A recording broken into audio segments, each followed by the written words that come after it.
Charlie. Hello, Ralph. It's Charlie Vascellaro here on the Baseball Emporium show on the Comfortably Zoned Radio Network, and we're hunkering down here in the winter and thinking about the spring and remembering what a great World Series we just had.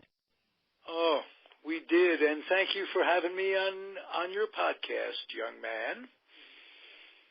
Well, you're welcome, and I know that this time of year, you and I and all the baseball fans out there start really jonesing for that next season. You know, we're down to nearly single digits until pitchers and catchers report. I think we are, actually. It's 9 days now, so we're into the single digits. And we're recording this, and I'll post it later in the day, as a matter of fact, the day before what I call the Stupid Bowl, but it's the Super Bowl, and it marks kind of a transition. After the Super Bowl, we are counting down. Every sports fan is now counting down pitchers and catchers, spring training, this, that, and the other thing.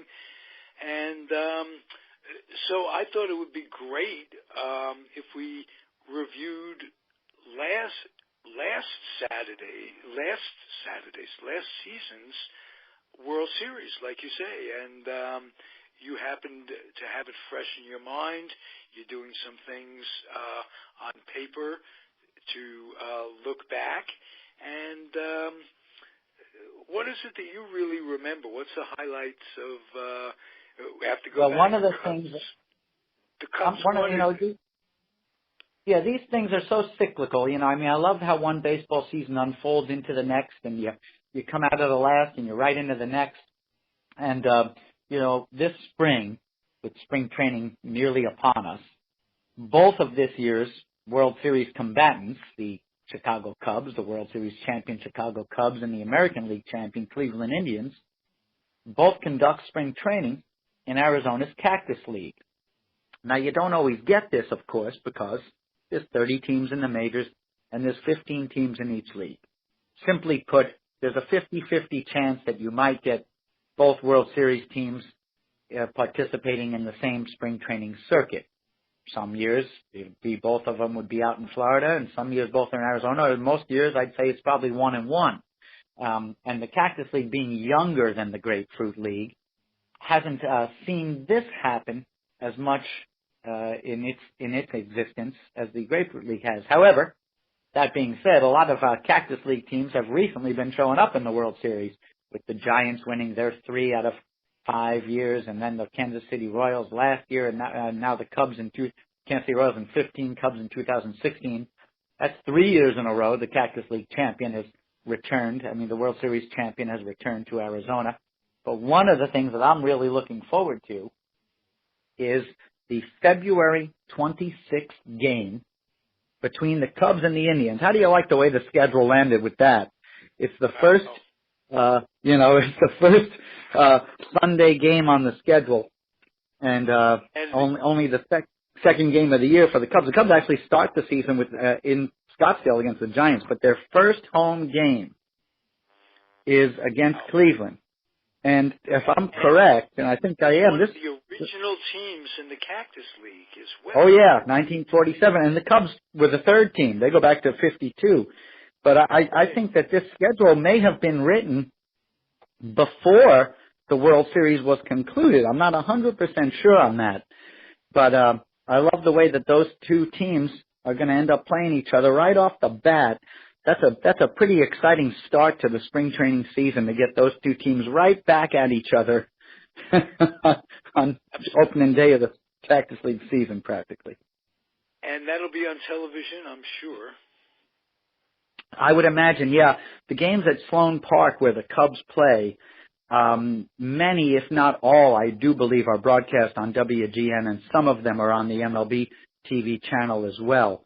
But the Cubs have always done a fantastic job of getting their product out there, which is one of the reasons why there's so many Cubs fans in this country. Charlie, let me ask you a question. You mentioned that the Cubs were the third team in 52 to join the Cactus League. And, of course, the Giants and the Indians were out here in this part of the country. I'm in California. Out west. Yes. out west. That's the best way of putting it. But who and how did they play exhibition games with three teams out here? What did they do? Did they get college teams to come in? How did that? Yes, in the early days of the league, when there were just the two teams and then the three teams, obviously when it was the Indians and Giants, they played each other quite frequently. Right. Yes, there were definitely games against college teams as well, periodically, and little side excursions outside of the league. There'd be these little barnstorming trips where even though the Giants and Indians were both in Arizona, the Indians were in Tucson and the Giants were in Phoenix, sometimes they'd take a jaunt up to Los Angeles. And in the early years, 47, 48, 49, before the Cubs showed up in 52, the Cubs were out on Catalina Island, which was owned by Philip Wrigley, the owner of the team. And that's an island just off the coast of L.A. And so sometimes those teams would go there, or the Cubs might slip into town. And I think that proximity is one of the reasons why the Cubs eventually decided to make the move to Arizona, because the other two teams had set up permanent camps. I wonder if they played exhibition games with teams in the PCL at that time. I would have to think so, and I'd have to look into that a little further, but definitely, I mean, in the early days of spring training, so some teams used to go out to Arizona before the Indians and Giants made it official. The White Sox and Cubs had a bit of a history of showing up out there in the 1920s and 30s periodically. The Detroit Tigers were there in 1912 for a brief instant. But when the Cubs and White Sox would be out there, they also played against what we would call semi-pro nines and industrial league teams, where it's like your work team. You work at the mine in Arizona, and they got a ball club, and so the team that represents the mining company might end up playing a game against the Cubs, this works as a nice segue for something I wanted to talk about. Beautiful. We were talking about the last year's World Series, and in my mind, it was nearly it was a thing of beauty on all accounts. You had the two teams with the longest World Series not winning the World Series, the longest World Series drought. The Cubs first, and then the Indians happened to be the next longest one of all the 30 teams out there. So these two teams show up. Everybody feels the Cubs have this tremendous momentum. Maybe they're looking past Cleveland a little bit, which had a fantastic season. But then the Indians jump out to a 3-1 lead. And then the Cubs pull one of those miraculous, which doesn't happen too often, down 3-1 and come back to win the series. But as that as the seventh game was unfolding, and here it looked like the Cubs had finally exercised their demons, Rajai Davis comes up for the Indians and hits a home run down the line, and it looks like the Cubs are cursed again.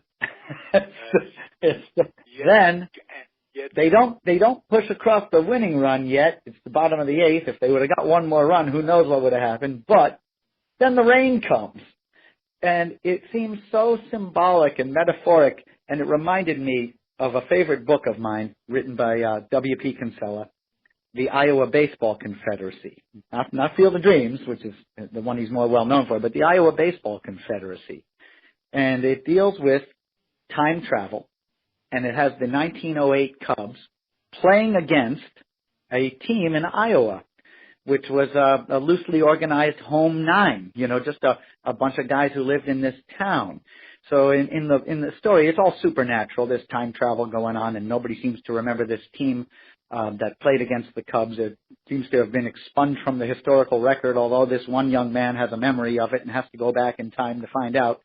Well, it all felt like that to me. The circumstances surrounding the 2016 World Series reminded me very much of the circumstances that took place in this book. And the Indians and the Cubs, in the book, there's also the spirits of Native American Indians who are having an influence on the proceedings, as 2,000 inning game continues to transpire during a torrential downpour. How interesting that is, given the fact that the commissioner is now talking to the executives of the Cleveland Indians about their Wahoo symbol on their caps and uniforms. And oh, yeah. that is, I mean, this is years later, and they're still fighting that battle of respect for Native Americans. And what's your opinion on that? Does it show disrespect to show this? If anybody hasn't seen the logo, it just shows like a grinning Indian. Yeah. America. You know, I will say that it does, to some of this depends on your perspective. I think on its surface, to me, it does appear where you can understand why people would find something like this offensive. It has its origins in an era when kitschy logos like this were, which are inherently racist in some ways, but it was part of the culture at the time. So it gets a little bit of a, and then what happens is it becomes iconic to the people in Cleveland. I went to Cleveland for Game 2 of the series, and yes, I'm well aware of this, dispute about the logo that's going on, but I felt some sympathy for the Cleveland fans because I don't think they were inherently racist people, and I think they regard their logo in a way that any sports fan regards its logo, and they're a little protective of it. I do think something's going to happen. I think that over time this thing has been kind of evolving to the point where they're going to phase it out. And I think they're trying to do that in a delicate fashion so the fans of the team don't feel, an abrupt change to what they've, always known. Right. I don't think the intention was necessarily to be offensive, but again, it comes from an era where racism like that was accepted, and so it's a relic from the past, and it becomes nostalgic as well. It's interesting too that the Boston Braves, when they were the Boston Braves, first I think they were the Bees before that, and when they developed their logo, it really is. First of all, the name Braves is a lot more politically correct, perhaps, than Indians in today's day I and suppose, age. although they seem very similar, but yes. Right. But in today's day and age, in other words, they're not Indians, they're Native Americans. It's just, yeah. But that wasn't so when the logo and the name was conceived, so that you do have to give benefit of the doubt. And if you couldn't change the name from Indians, you could, but it just wouldn't be right on some levels. It's a very, very delicate subject. And yeah, I could not see that happening. Not one that a Jew, an Italian, and an Italian could really speak to. If you're a Native American, you'd have a totally different perspective of the whole thing, I'm sure. And there are Native Americans who feel both ways on this issue.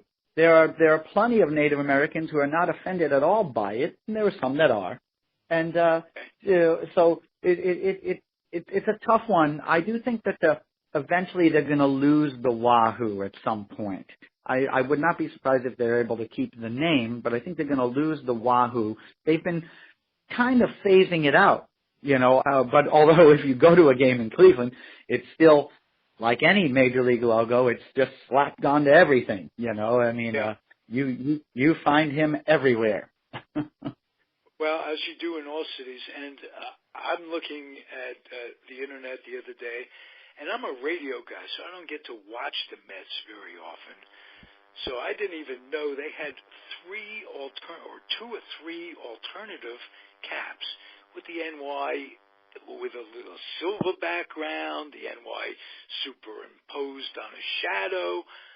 It's all to sell merchandise. It has almost become a caricature of what you think a business would be about. Just they're not selling the game, they're not selling the excitement of the ballpark, the smell of a hot dog. They're selling merchandise, and it's I don't know. It just takes away from it on a lot of different levels for me. Yeah, I mean that's ultimately commerce is king on this stuff, and you talk about these officially MLB sanctioned logos. If you ever want to do business with Major League Baseball, you have to get rights and permissions to use these things because these logos are big revenue generators, is what they are. Absolutely. And absolutely. So, what else about the World Series stands out other than what else other than that, Mrs. Lincoln? How is the play?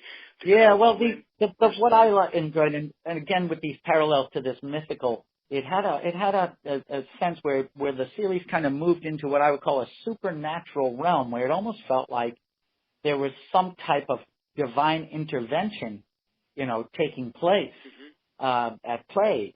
The Kyle Schwarber story, to me, was fascinating. Here's a guy who gets injured on the second game of the season, a double ligament tear and a sprained leg.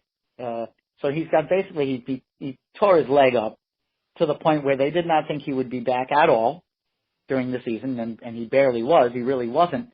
But the time that he was feeling well enough to play, the Cubs were still in the playoffs.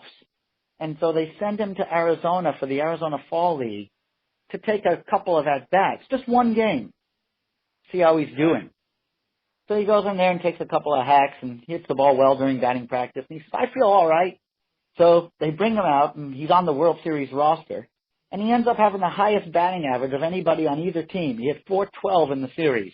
He played DH in all 4 of the games that were played in Cleveland. And, he might have, if he was in the lineup during the home games, he was having trouble playing a position in the field, so it never worked out that way for him. But who knows what the guy might have done. Ben Zobrist won the World Series MVP, and he did have a lot of hits. But I looked at Schwarber, and I thought, well, they could have just as easily given it to him, which that's just an amazing story. You have these connections. And then you have these connections to the Red Sox, right? So before the Cubs finally get shake their, monkey off their back, you remember Theo Epstein, the GM of the Cubs, was the guy who erased the curse of the Bambino. So he goes after these. And assured punched his ticket to the Hall of Fame. Absolutely. Yeah. And not only that, you have the manager for the Indians is Terry Francona, who was the manager of those Red Sox teams. So the tie-ins, all of this stuff, it just seemed to be, you couldn't script this better. You could not write better theater than what evolved during the course of that series. And, the long-suffering Cub fans and those generations of players and fans who lived their entire lives without ever experiencing a World Series victory. And some of the dead Cubs, the guys who had passed in recent years, Ernie Banks and Ron Santo, they were resurrected by this series. They were brought back to life by the whole season. You started seeing old video clips of Harry Carey resurfacing again. The fantastic interview with Bill Murray that he did in the booth on the night of the first night game at Wrigley Field. That video clip started becoming viral again, and that's way back in the 80s, so it's kind of a funny old clip to watch. And then there's Bill Murray. He shows up again. He's back in the fray, singing "Take Me Out to the Ball Game" and giving away his extra ticket to a fan in Cleveland who just walked up to the window and wanted to buy a seat and ended up sitting next to Bill Murray.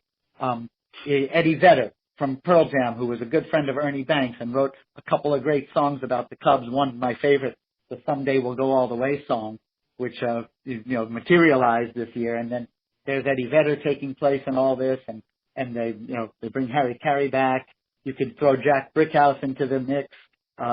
It all just seemed to be like every one of them was along for the ride. It was nice. And I must say, you mentioned Francona Terry. His dad was a Cleveland Indian, Tito Francona, who of course. Was a solid ball player in the 50s. And there's so much wonderful things about baseball from that standpoint. Generations passing it on to generations. Talk about your book again for kids. I want you to stress every time you do a podcast, I want you to mention that. I think it's the most important thing you do as a human being is help to pass on the game and the love of the game to children, because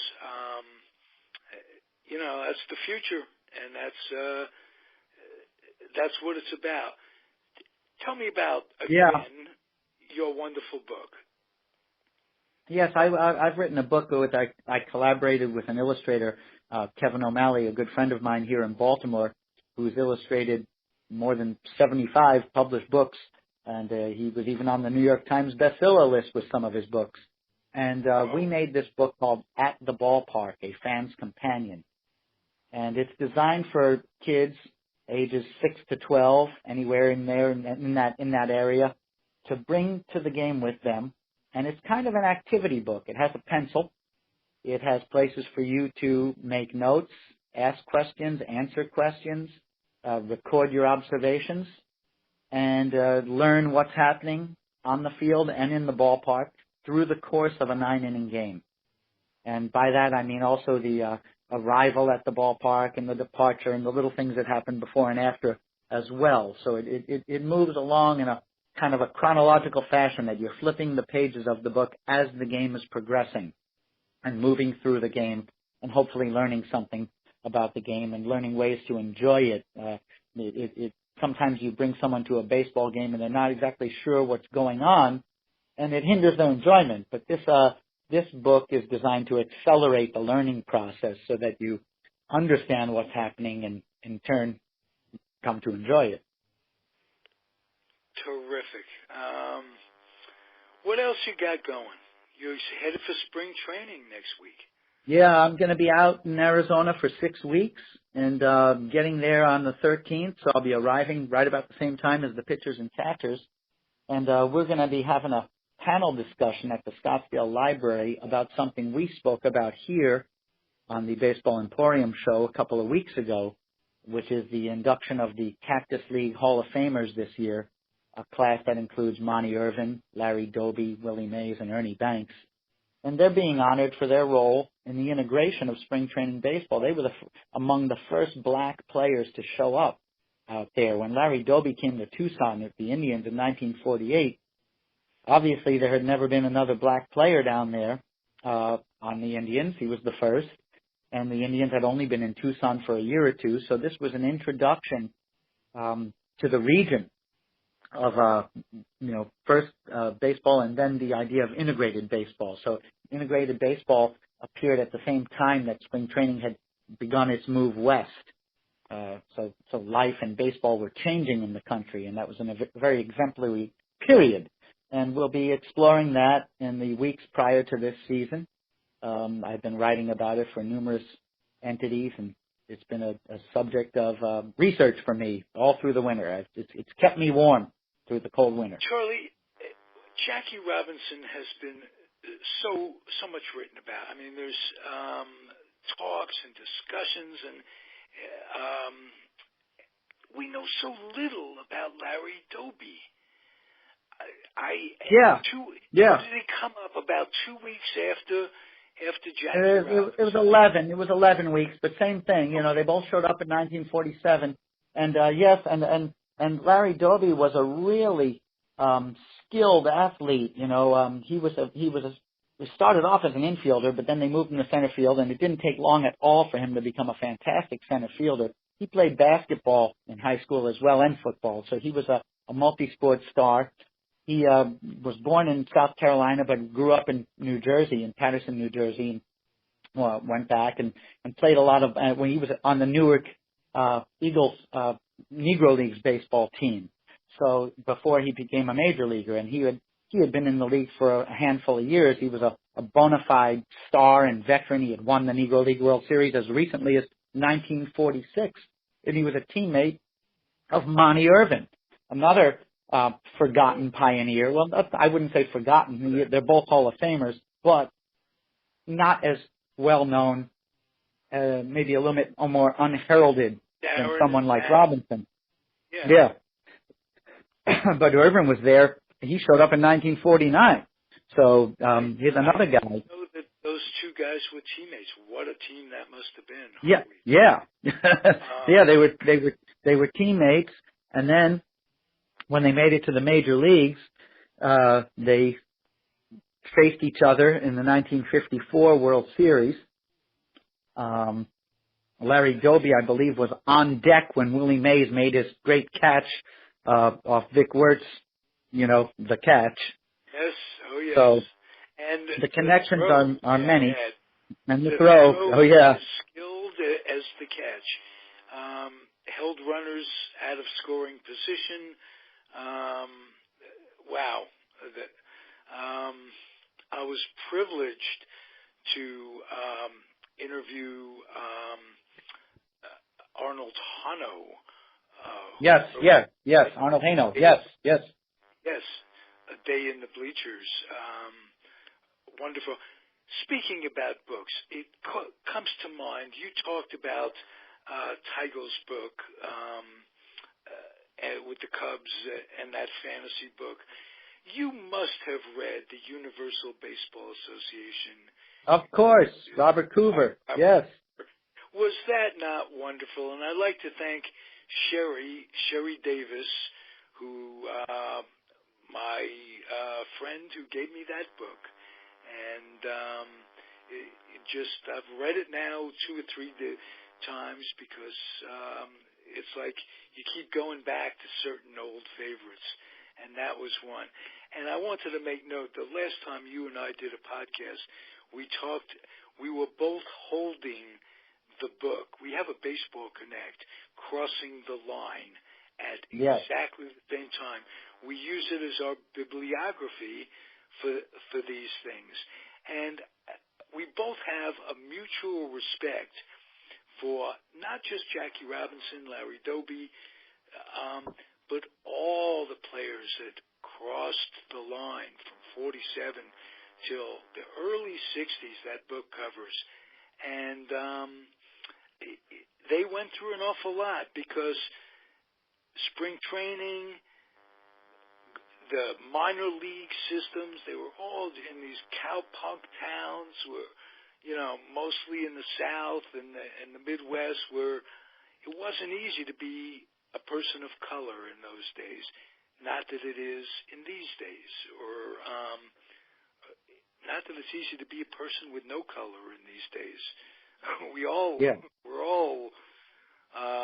going through some changes. So baseball is a nice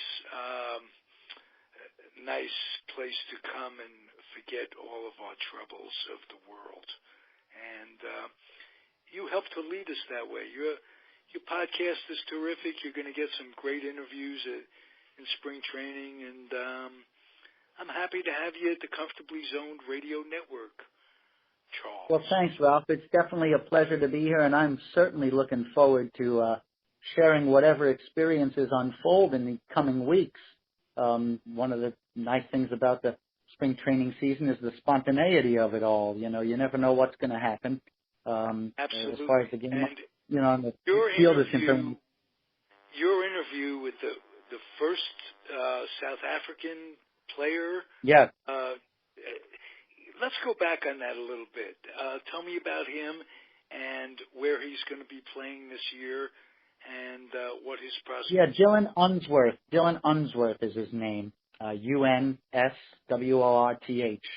And he's a pitcher for the Seattle Mariners who has accelerated through their minor league system in the last couple of years. And he doesn't do it with overpowering stuff. He's one of those control pitchers, which I love.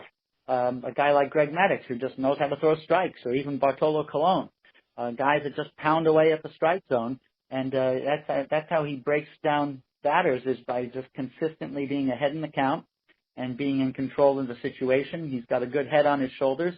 He's a very positive thinking dude.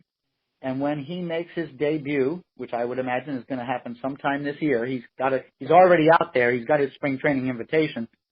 And he will become the first major league player to be born in South Africa. And That's terrific. In today's world, bringing us all together, how baseball does, it's terrific. It's fantastic. I feel that baseball helped to open things up in Cuba. I think. Of course.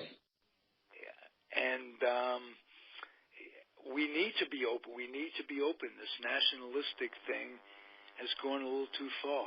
We need, and wouldn't it be nice if baseball... Well, one thing that's happening this year, which is going to be of assistance, is it is time for the World Baseball Classic again, which only happens every 3 or 4 years. And so this is a nice, like you say, one of the great opportunities that the game provides is for the cross-cultural exchanges like this. Games will be played on the Asian continent. They'll be played in Central America, Mexico, here in the U.S., and it's fantastic. There's a team from Israel. There's a team from Italy. There are teams from all over the world, and I love what goes into the World Baseball Classic.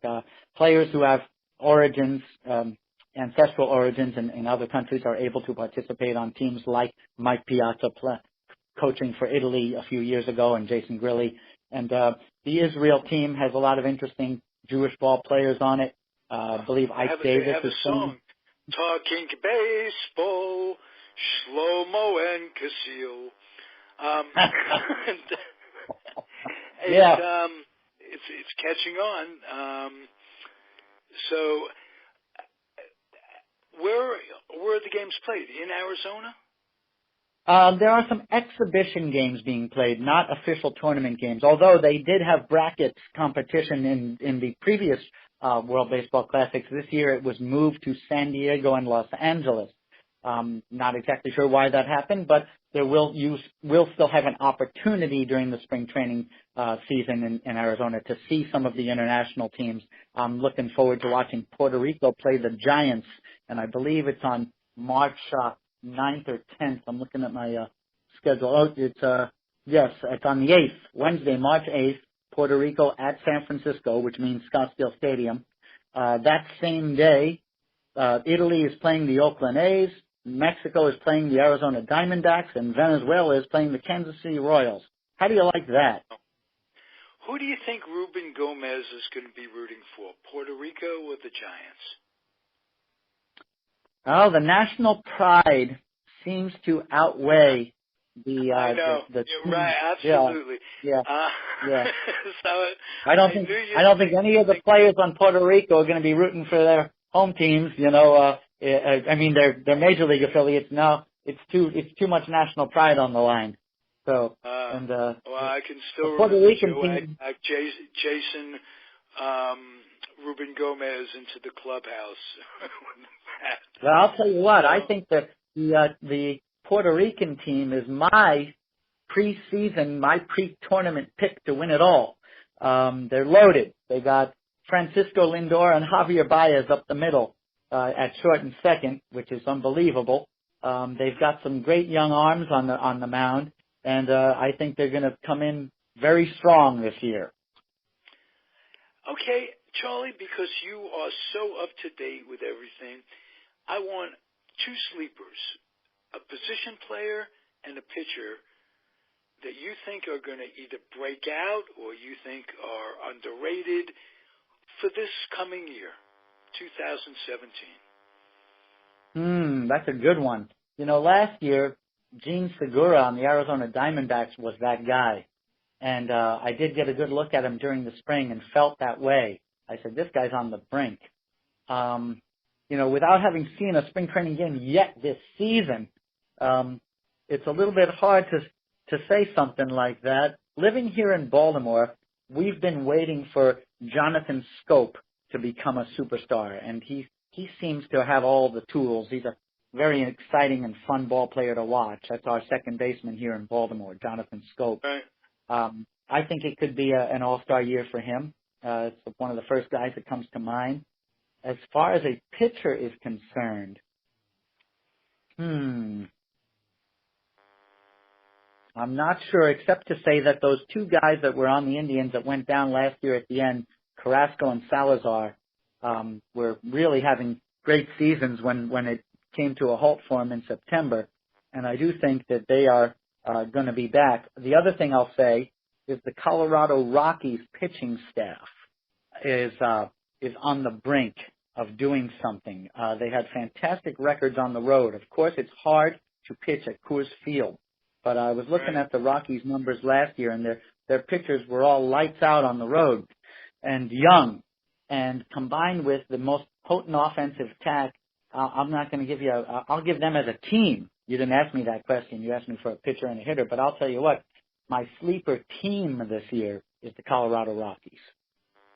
Beautiful. That's nice to know because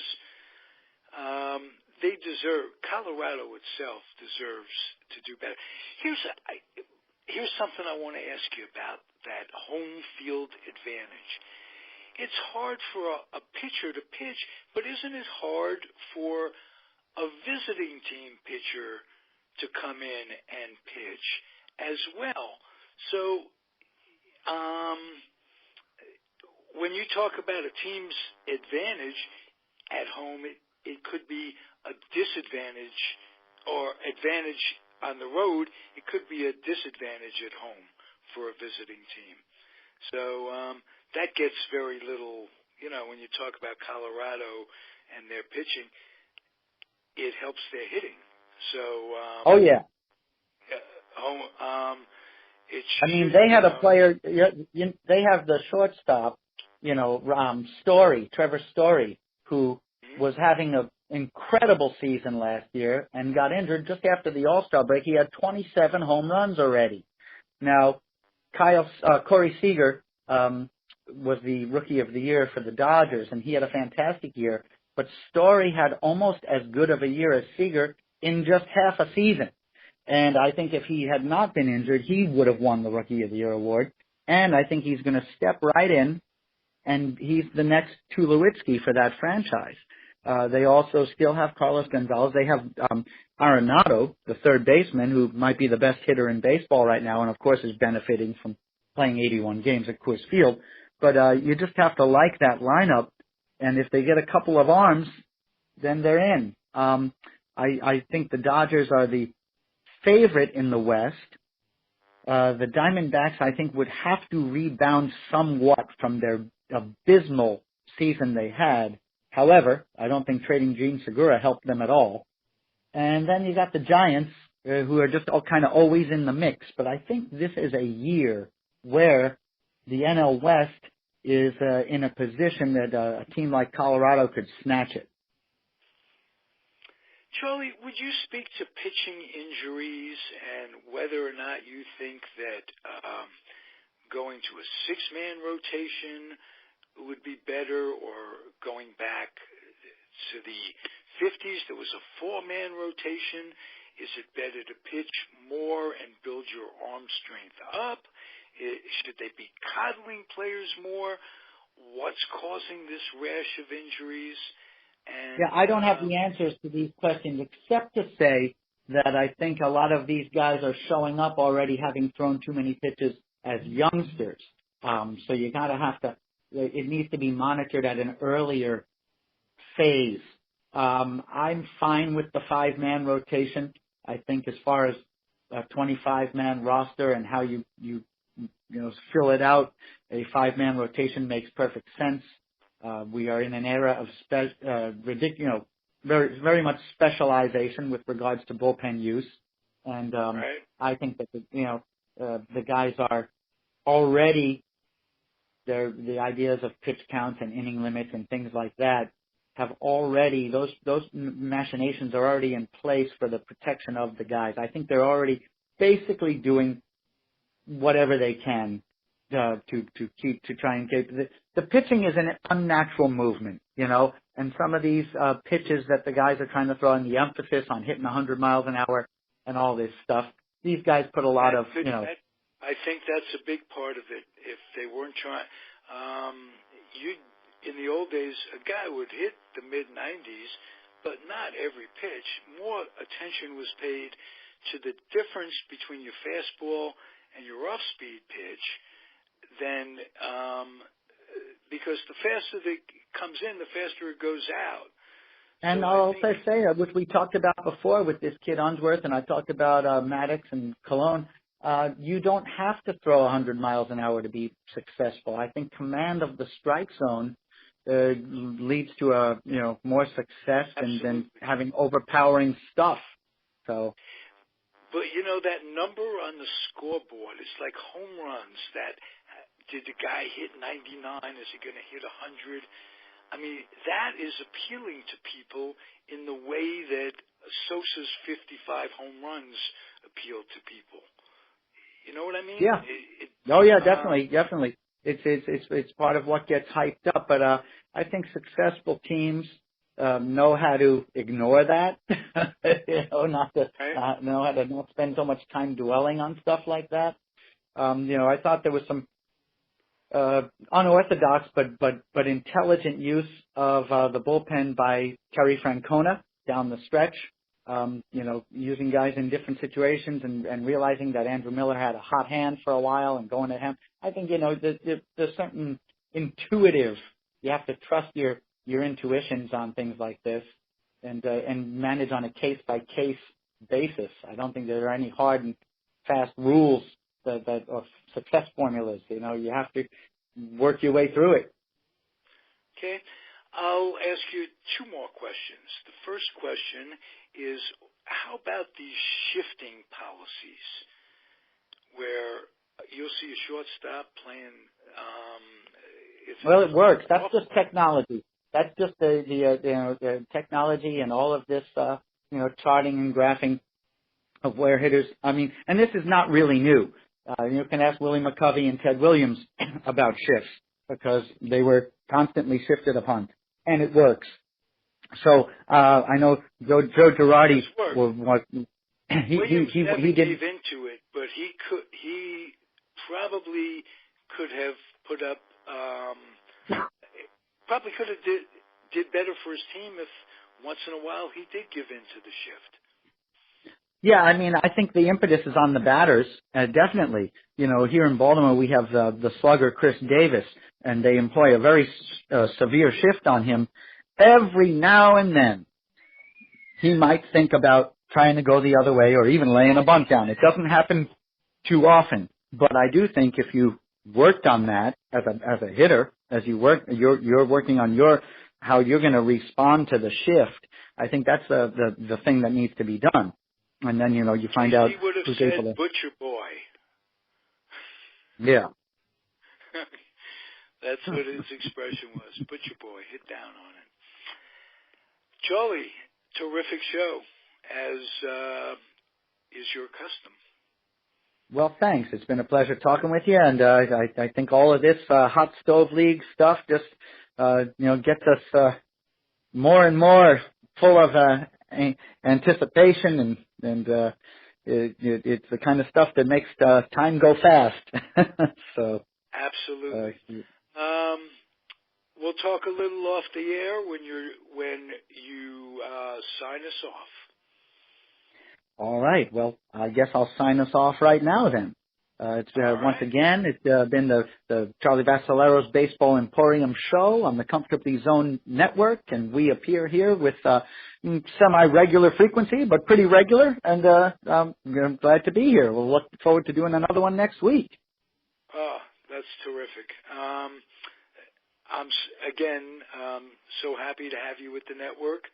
I'm going to push the button, sign us off, and tell you it's my privilege, Charlie. Thanks. All right. Bye, everybody.